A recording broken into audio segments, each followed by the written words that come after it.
So they've just announced some massive changes coming to Warzone 2 and Modern Warfare 2 in Season 2, which comes out in a couple of weeks' time. So we've got some global changes where they say we remain dedicated to improving the overall stability and performance of our games, including reduced crashes across all platforms and titles. Expect Season 2 patch notes to further detail specific bug fixes and changes ahead of February 15. So they said they're trying to fix the audio, and they found that there's an issue with different materials of different objects within the game have been blocking the sound when they shouldn't have been. Now, whether this will help out with the footsteps issue that I know a lot of people complain about. They're saying particularly on PC that they found an issue with how many channels that you're outputting from the game, and now they've added an option to switch the game to stereo so that it'll reduce this number of channels and try and fix this issue. Then the UI fix it. They've improved the navigation and organisation of the camo menu, a more polished social tab including improved channel swapping and player muting, new My Bundles screen to show you all your bundles that you own or that you've unlocked, quick equip items from the Battle Pass, My Bundles and Store, which is always good because you unlock something in the Battle Pass and then you have to go through all your weapons to try and find it, and now you'll be able to quick equip it straight from the Battle Pass. Reticle previews in Store and Gunsmith, improved clarity of attachment blocking logic in Gunsmith. So sometimes a certain attachment would block a different attachment, like if you put a certain barrel on, it would block some kind of other attachments, and now this is going to be a lot clearer. Another big one, the improved after action report with audio. So I know this has been a big issue for us, that when you try and view the after action report, it might show the correct number of kills, but all the player names are messed up, or you're seeing somebody else's player names and not your own squad. So that'll be better. Play again feature in Battle Royale. Now this is a massive thing that's been missing since Warzone 1, and I've no idea why.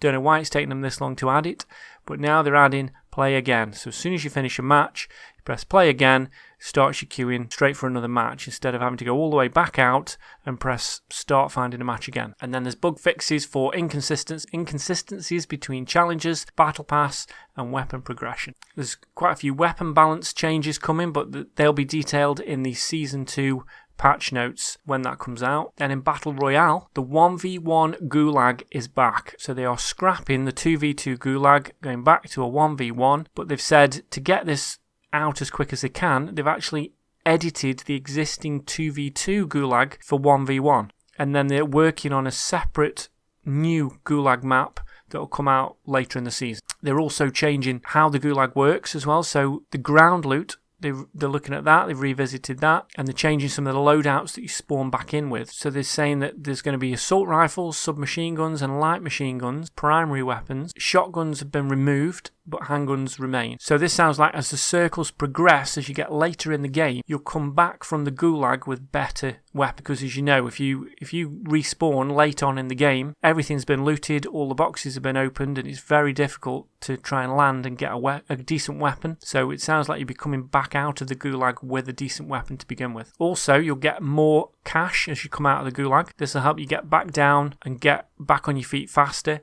Potentially, if a couple of you get back, you'll be able to buy one of your other squad mates back, or you'll be able to get UAVs and stuff. And it says also the gulag will now spawn cash as ground loot to encourage and reward players willing to prowl the arena. So while you're running around in the gulag, you'll be able to pick up cash basically. And they're making other changes to the cash economy. So they're increasing the lowest value of cash piles from ground loot to 800 and from cash registers to 500. So you find more cash lying around and in cash registers. They're going to remove cash from basic and legendary supply boxes, but you'll still be able to find it on the ground, in containers and the white stronghold supply box.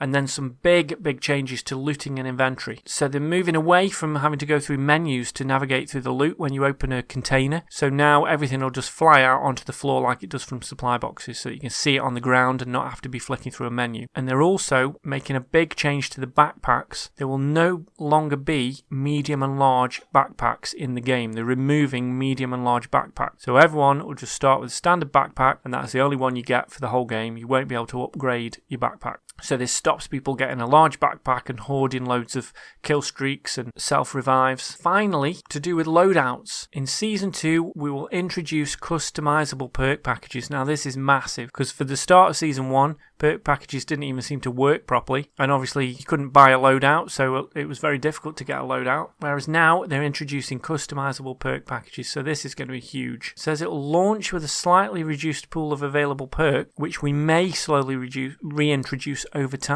So you're not going to be able to choose from all the same perks that you get in multiplayer. You'll only have a smaller selection to choose from, but they're going to keep an eye on it, and it says they're going to navigate this particular feature as carefully as possible to make sure it's balanced and viable. And they've actually reduced the price of primary weapons at buy station, and they've reduced the price of loadout drop markers. Now this is massive because they were quite expensive, so it says they've slightly reduced loadout drop markers at buy station. And they've also added a second loadout drop public event, so there's now going to be loadouts on the 1st and 5th circles in each map. This is massive update. Another big one is the 3-plate vests, which I know has been a massive issue for people moaning about it since the start of Season 1. So half the game seems to be spent running around trying to get a 3-plate vest and moaning that you've only got a 2-plate vest and everybody else has got 3-plate vests. Well, now they're scrapping that, and everybody will start with a 3-plate vest like you used to in Warzone 1. There'll be no different vest sizes. Everyone starts with a 3-plate vest, and that's what you get. That's what everyone gets. And they've also made some changes to things that you can do while you're plating as well. So you'll be able to bust through doors while plating, and there's a slight increase to movement speed while plating. Big change to buy stations now. So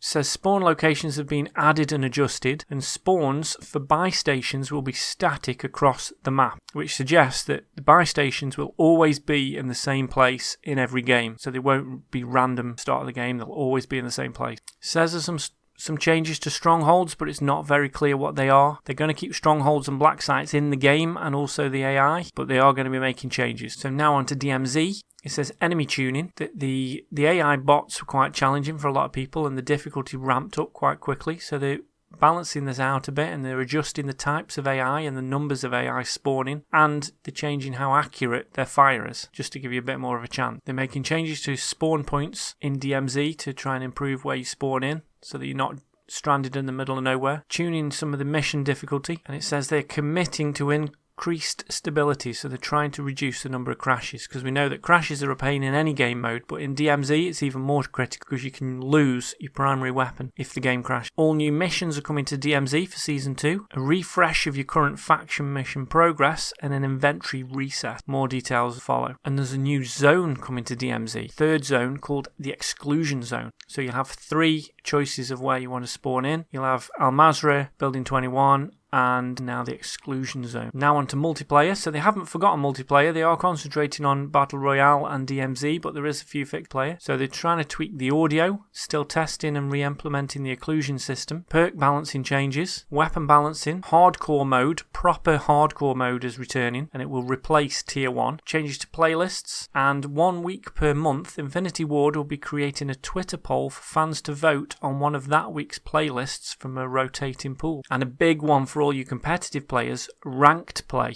is finally coming to multiplayer. So this is in partnership with Treyarch and the Call of Duty League and Infinity Ward. It's coming in Season 2 with more details on ranked maps, modes and more prior to launch. So let me know in the comments, what do you think of all these changes? Have you stopped playing Warzone 2? Will these changes make you come back? Were you thinking of stopping playing? Will they make you carry on? Are you happy about this?